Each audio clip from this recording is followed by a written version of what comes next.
ठहरो, क्या हो रहा है ये? रुक जाओ। हम इसे जिंदा नहीं छोड़ेंगे। ये वही राक्षस है जिसके पापी हाथों ने अनाथ आश्रम को मासूम बच्चों की चिता बना दिया था।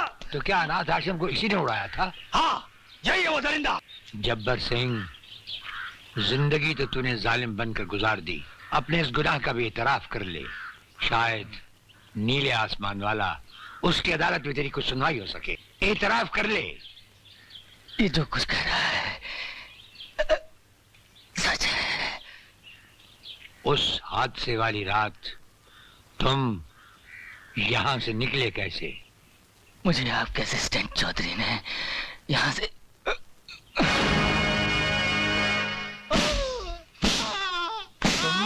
तुमने हमसे विश्वासघात क्यों किया? मैं बेकसूर हूँ। ऐसे क्यों किया? बोलो। अगर बेकसूर हो तो आंखों से आंखें मिलाकर क्यों नहीं कहते? नहीं सर, मैं सच कहता हूँ, मैं बेकसूर हूँ सर। तुम बेकसूर नहीं।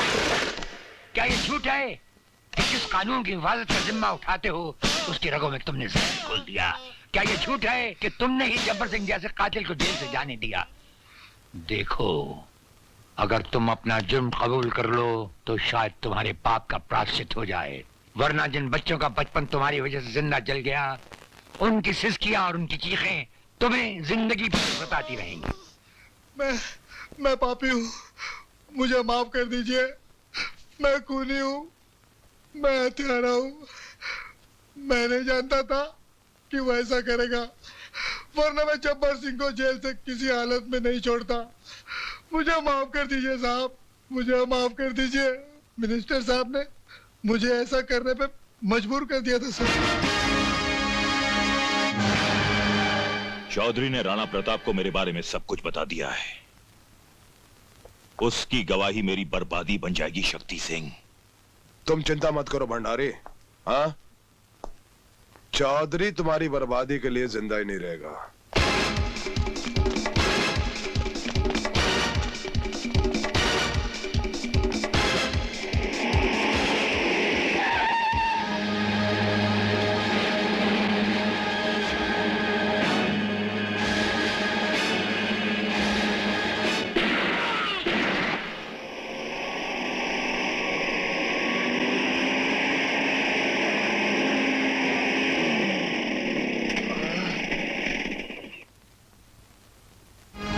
चौधरी सर, मुझे बेनी प्रसाद के लोगों ने मारा है। बेनी प्रसाद, क्या बात है? जुल्म की कहानी बहुत देर तक नहीं दोहराई जा सकती। तुम सर से पांव तक बेगुनाहों के खून में डूबे हुए हो। कौन सा खून? अनाथ आश्रम में जल गए हुए मासूम बच्चों का खून, असिस्टेंट जेलर चौधरी का खून। क्या सबूत है इन बातों का?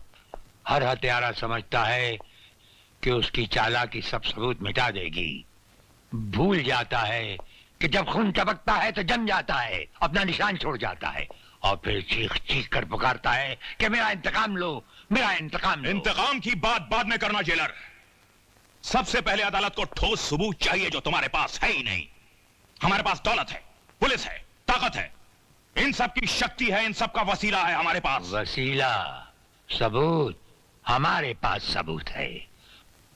वो सबूत जो तुम्हारी हर ताकत, हर वसीले को मिटाकर तुम्हें अदालत में सबके सामने नंगा करके खड़ा कर देगा। क्या कहा? यही कि जिस असिस्टेंट जेलर के बारे में तुमने समझा था कि मर चुका है, वो मरा नहीं, वो जिंदा है। और कल का दिन चढ़ते ही वो भरी अदालत में जीता जागता पेश होगा। अफसोस तुम पर, सद अफसोस। बड़े शर्म की बात है, एक मामूली आदमी को नहीं मार सके। ऐसा कभी नहीं हो सकता। तिलक धारी की गोली लगे और कोई बच जाए। बच जाए? हाँ, बच गया वो, जिंदा है वो। राणा प्रताप ने उसे किसी अस्पताल में छुपा रखा है। इससे पहले कि वो तुम्हारी अर्थी का सामान बन जाए, खत्म कर दो उसे।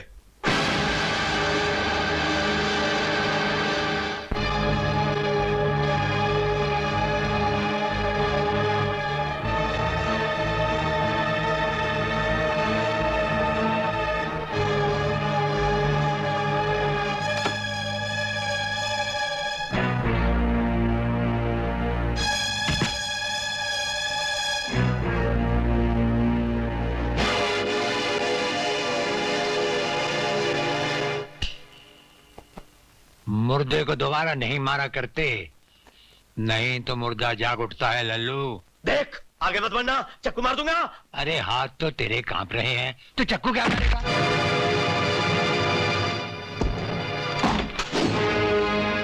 ले जाओ इस लल्लू उस्ताद को इसके घर पुलिस लॉकअप में।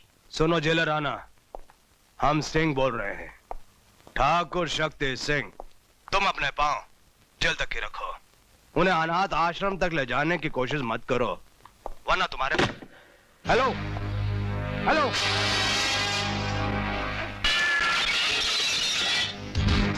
एक मामूली सा जेलर और शक्ति सिंह के साथ टक्कर? हाँ, उसने फोन रखकर खुद अपनी जबान को हमेशा के लिए बंद कर लिया है। मुझे वो जेलर चाहिए, अभी और इसी वक्त, जिंदा या मुर्दा। हाँ, get out!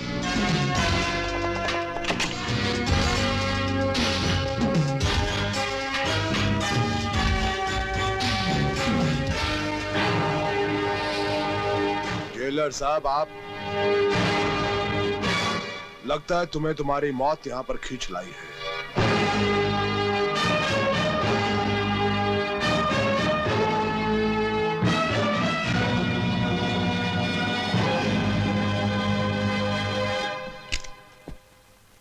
इस खिलौने को संभाल के रखो, रात को मच्छर मारने के काम आएगा। देखो जेलर, तुम हमारे और उस आश्रम के बीच में मत आओ। हाँ माँ जी। खबरदार जो अपनी शैतानी जबान से मुझे माँ कहा तो। तुम लोगों की काली करतूत मैं अच्छी तरह से जानती हूँ।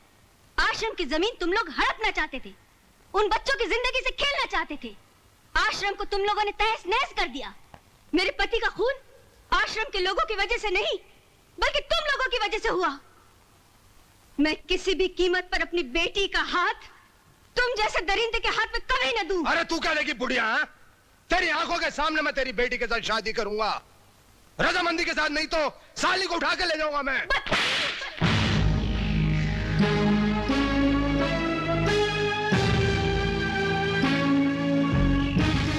कमीने, जितना मारना है मार, लेकिन अपने जीते जी ऐसा कभी नहीं होने दूंगी। शक्ति क्या कर रहे हो? हट। तू ठीक कहती है बुढ़िया। हाँ, तेरे जीते जी नहीं, तेरे मरने के बाद ही सही। ये क्या किया शक्ति सिंह? तुमने खून कर दिया। हाँ, खून किया मैंने। इस बुढ़िया का नहीं, किसी की मोहब्बत का, किसी की मोहब्बत का खून किया मैंने। क्या मतलब? नहीं समझे? आओ समझाता हूं मैं। निशा, निशा, कमाल है, घर में कोई भी नहीं। निशा, माजी, माजी, माजी।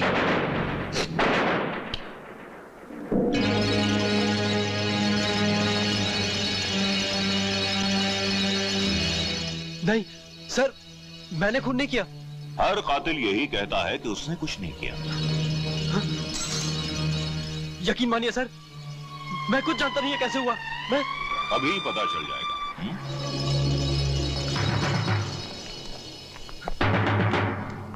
आइए इंस्पेक्टर साहब, इसने मेरी आंखों के सामने सुमित्रा देवी का खून किया है, इसे गिरफ्तार कर लीजिए। ये झूठ बोल रहे हैं इंस्पेक्टर साहब, ये झूठ बोल रहे हैं। इसका फैसला अदालत करेगी। चलो। यकीन मानिए इंस्पेक्टर साहब, ये झूठ बोल रहे हैं।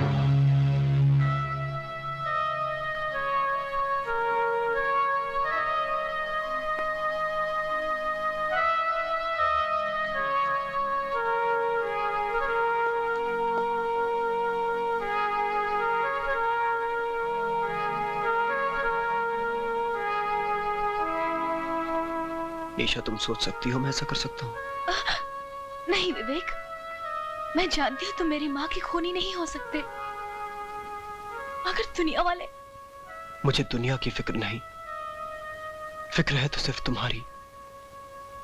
तुम मुझे गलत मत समझना, वरना तुम्हारा विवेक जीते जी मर जाएगा, मर जाएगा तुम्हारा विवेक। समझ में नहीं आता कि वो कौन है जो मुझे तुम्हारी नजरों से गिराकर तुमसे दूर करना चाहता है। हम जानते हैं कि यह खून विवेक ने नहीं किया। तो फिर आप ये भी जानते होंगे कि खून किसने किया है? जानते हैं, अच्छी तरह से जानते हैं कि यह खून किसने किया है, और अगर हम चाहें तो विवेक को बचा भी सकते हैं। अगर भंडारी अदालत में यह गवाही दे दे कि उसने अपनी आंखों से विवेक को खून करते हुए नहीं देखा, तो हम बेनिफिट ऑफ डाउट में विवेक को रिहा करवा सकते हैं। इसके लिए मैं आपको अनाथ आश्रम की सारी जमीन दे दूंगी।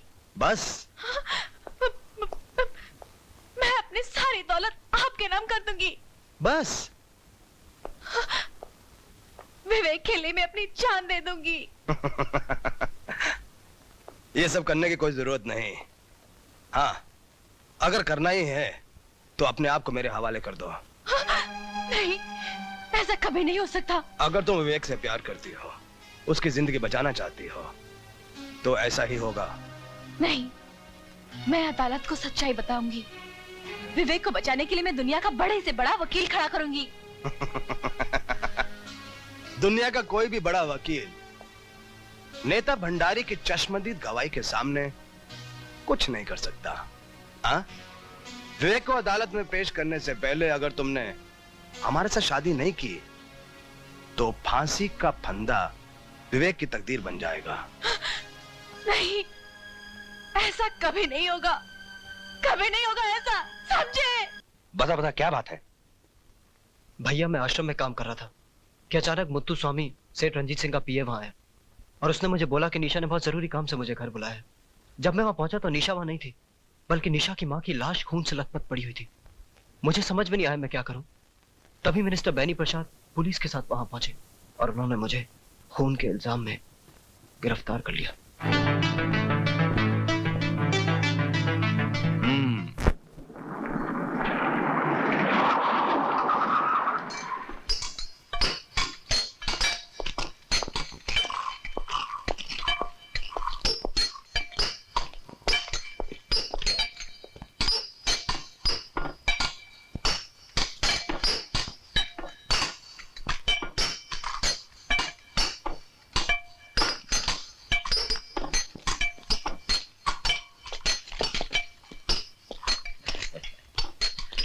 नमस्ते सर। ये क्या बदतमीजी है? माफ करना। क्या अकेले अकेले सिगरेट पी रहे हो? अपन को भी पिलाओ ना। तुम्हारा दिमाग तो नहीं खराब हो गया? जेलर से सिगरेट मांगते हो? इसमें दिमाग खराब होने की क्या बात है? तुम कौन सा तुम्हारी कमाई का सिगरेट पी रहे हो? सब रिश्वत का माल है ना। मिल बांट कर। क्यों, ठीक है ना? वे साले हाथ उठाता है, हाथ उठाता है, मुझ पर हाथ उठाता है। क्या कर रहा है? अरे काय को मारता है? अरे अरे मत मार। अरे पुलिस वाले आ रहे हैं सब। पिस्तौल निकाल इसकी। किसी ने आगे बढ़ने की कोशिश की तो इसकी खोपड़ी उड़ा दूंगा। अब आप मेहरबानी करके अपनी जीप की तरफ चलने का कष्ट करेंगे? चलिए।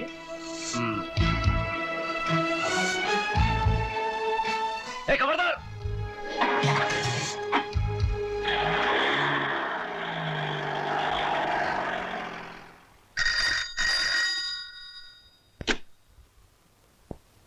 क्या बलवीर और अनवर जेल से भाग गए? अच्छा। जेलर राणा प्रताप।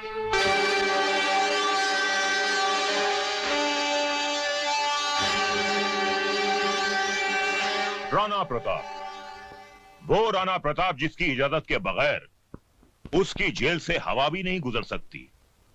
आज उसकी जेल से एक साथ 2 कैदी भाग गए। ये खबर हम तक पहुंच चुकी है। वो भागे नहीं है जेलर, बल्कि तुमने उन्हें भगा दिया है। हम पर यह इल्जाम लगाने से पहले बुरा लग गया? उस दिन हमें भी बहुत बुरा लगा था जब आप हमारे घर आए थे हम पर एक झूठा और बेबुनियाद इल्जाम लगाने। उस इल्जाम की एक मजबूत बुनियाद है। जिस दिन तिलकधारी की जबान पुलिस ने खुलवा दी, जो कि वो जरूर खुलवाएगी, उस दिन उस इल्जाम की सच्चाई आपके सामने आ जाएगी।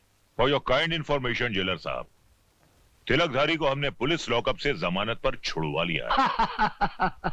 वो तो जब हम चाहेंगे पुलिस उसे दोबारा हमारी हिरासत में ले आएगी।